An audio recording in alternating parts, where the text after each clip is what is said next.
Okay. Uh, so I think in the previous tutorial we have seen how we can add basic movements to our character. So if I see what our current implementation is, this is what we have. We have some camera inputs and we have some basic movement inputs. Uh, but yeah, this character is not animated yet. And yeah, so today we'll see how we can animate this character. But before jumping to that uh, animation stuff, I just want to share a quick update about the TPS Game Essentials project. So actually, I have been added some assets, some new assets there as well, which is this effects.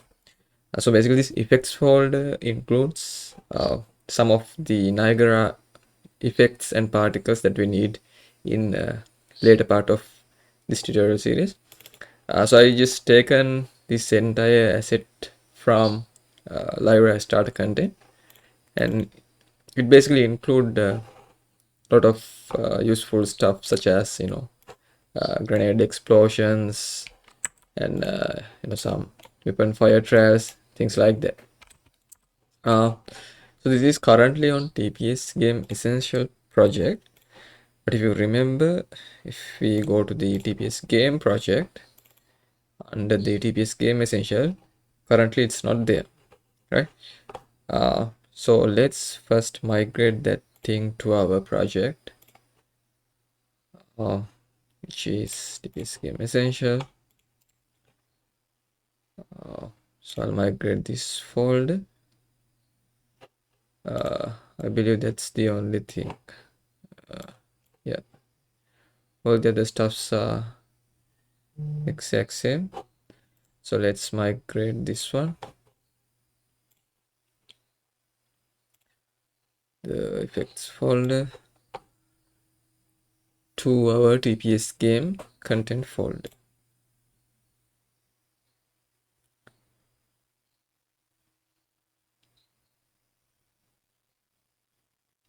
Okay, now the migration has been completed. So this is my TPS game project, and if I go there, maybe under the explosion, I can check whether the particle is working properly. Yeah. Uh, so that's a quick update on the TPS game essential. So maybe if you are following up from the tutorial series on the beginning, you may need to update this feature pack at your TPS game project. But I will include the most updated one with a downloadable link, so you guys can able to quickly download it and migrate the entire package, right? Okay. uh, right. Okay, now let's start animating our character. So for that, first let's go to the TPS game characters folder. I'll create a new folder called animations. Okay, and there let's create animation blueprint. Animation blueprint under this SK mannequin skeleton. So make sure you to select this SK mannequin because this is the Unreal Engine 5 specific skeleton, and this SK mannequin skeleton is the one which is comes with the Unreal Engine 4. But since we are using Unreal Engine 5, let's use animation retargetings through this skeleton. Right? So I'll name this as ABP locomotion. And as usual, ABP stand for animation blueprint. Just a abbreviation of this asset naming convention. Okay, let's open it out.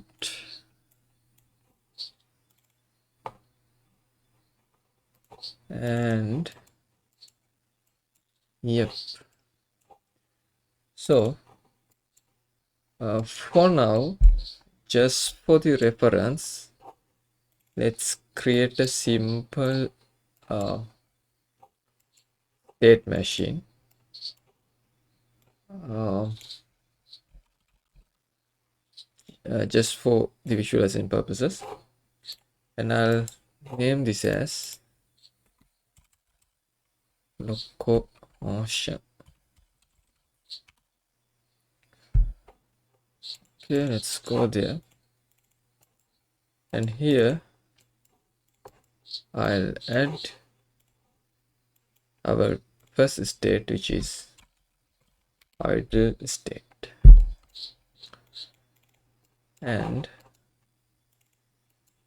inside this idle state I'll add another state machine called idle state machine, idle SM.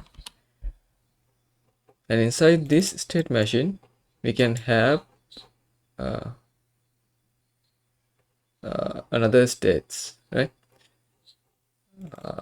So maybe we can have again an idle state, and we can have idle break state. So idle break is like, let's say our character is remaining in the idle state quite a long time. We don't need to show the same animation again and again.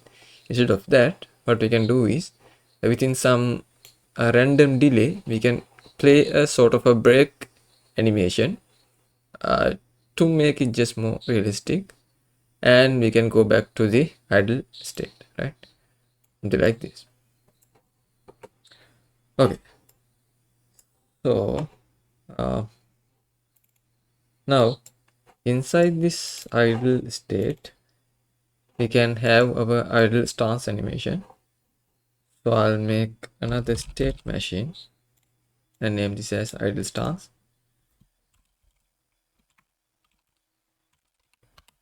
and there we can have another state which is idle. Right? So I know this is a bit confusing at the initial stages, because we are going inside of a state machine and we are creating new state, and we are going again back to it and creating a new state machine. Well, at the initial stages this approach looks bit complex, but you will see when you have much and more comprehensive animations, this approach would be quite useful when we are scaling our locomotion system, right? So that's why I'm having this sort of a inheritance of the animation layers. So you can see, like, we first created locomotion and a state machine, and inside there we have the idle state, and idle state is itself a state machine, and it has again an idle state, and that idle state again a state machine which is abbreviated as idle stance, and inside that idle stance we have this idle state again, right? So this is bit complex approach when you're creating animations, but yeah, step by step let's build up our locomotion system and you will see how it grows. Okay, so for now, just for the reference, okay, this is just for the reference, I'll add some sort of idle unarmed animation. Maybe let's say mem unarmed idle, unarmed idle ready. Yeah, let's use this animation and I'll make it compile, and now you can see our character is pausing an idle animation, right? Okay, so now if I play my character, you can see it's still not having that animation yet, because we haven't add this animation blueprint to our mannequin. So let's go and add this thing. So I'll go to my base character, and open the blueprint, and I'll select our character mesh. There I can choose ABP locomotion. Okay, now you can see uh, our character is pausing this idle animation, and if I run the game, you can see it has this idle animation. But as you can see, if I move my character, it doesn't play any animations related to moving because it's only pausing this idle animation. Okay, so now we have our basic setup for drive our idle animation, and now let's make it more dynamic, right? So I want to make my locomotion system much more data driven rather than hard coding animation sequences like this. Because if we hard code animation sequences like this, what will happen is that when we need a much more randomized dynamic animation sequences, we need to create separate ABP locomotion blueprint for each and every instance, which is not quite practical, right? So instead of that, what we're going to follow is sort of a data oriented pattern where we can easily plug whatever the animation sequence that we want and build up our locomotion system, right? So basically this ABP locomotion will be act as a uh, sort of a context holder for driver animations, right? The animations will be defined in a separate place, maybe like a data table or maybe like a data definition, things like that. Then it will be encoded by using or by referring that data table or data definition. Our ABP locomotion will be initialized. Okay, so first think yeah what we can do, let me quickly look at my documentation. Yeah, so first inside this anim graph, what we need to do is, let's go to the root layer. Yeah, so what we need to do is we need to dynamically instantiate this specific animation instead of hard coding it, right? So in order to do that, first what we can do is we can create a sequence player like this and attach to it. So I'll delete this one. If I compile it again, now you can see it has an error plus our idle animation has been gone. So now instead of hard coding the sequence player, what we can do is we can update it dynamically by binding a specific function. So let's create a new update function, and I'll name this as maybe update idle anim layer, and I'll assign it to a group. Maybe I'll name this as anim node functions. Okay, and then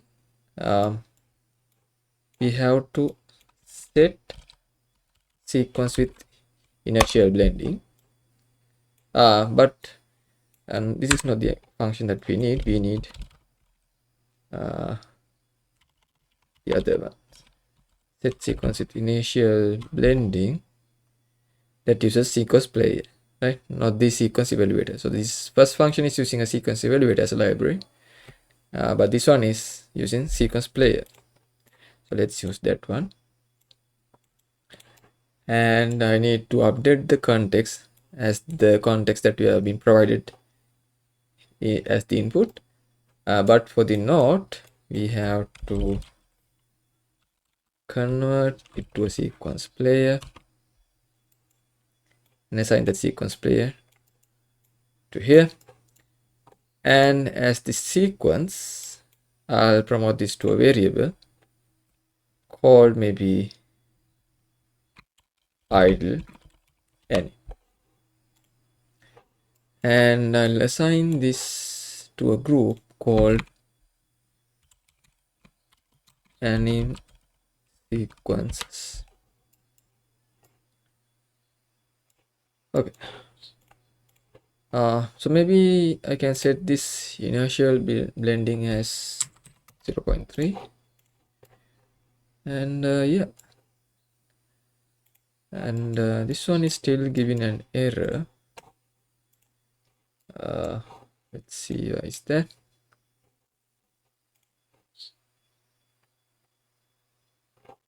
Yeah, this one is still giving an error because this sequence is empty here, and it is expecting a binded value as our default sequence like that we did before. But right now what we are doing is we are not manually setting this sequence anim sequence. Instead we are dynamically instantiating it using as a variable, right? So therefore that anim sequence should be a dynamic one, and make sure you change this sequence to a dynamic value. And let's compile it again. And now you can see that error has been gone because now it is expecting a dynamic value, right? But here you can see it's still not referencing for a specific anim, therefore it's playing this idle animation. But we can maybe assign this unnamed idle ready, unnamed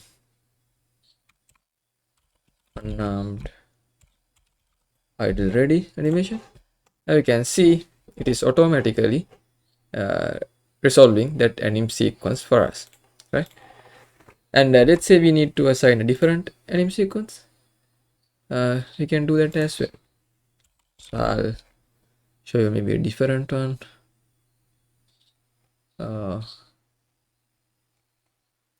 Maybe m pistol idle ads, right? So now you can see now it is showing this pistol idle animation instead of our unnamed idle animation, right? So basically now you can see that we are setting our animation by using this variable dynamically, right? So we don't hard code our animations at our animation blueprint layer. Okay, so I think this is the first step of our locomotion system where we initialize the idle animation, and in the next tutorial we'll see how we can improve this for further state. Okay, so thank you, see you there.